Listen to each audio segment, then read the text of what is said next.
EnglishMania. Hello kids. Today, Alice and her mother are going to a grocery store.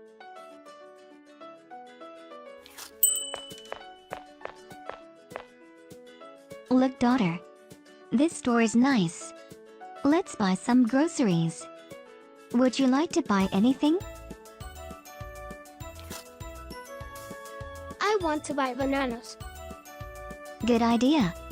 How many bananas do you want? Maybe 3. Thank you, Mommy.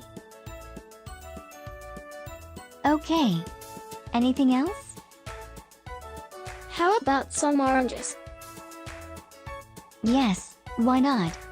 Let's buy 4 oranges. Great! Can we also buy some tomatoes?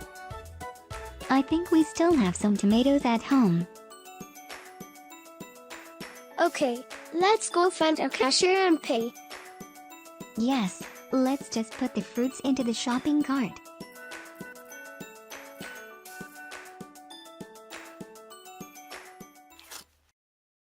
Now it's time for you to do some activities with your teacher.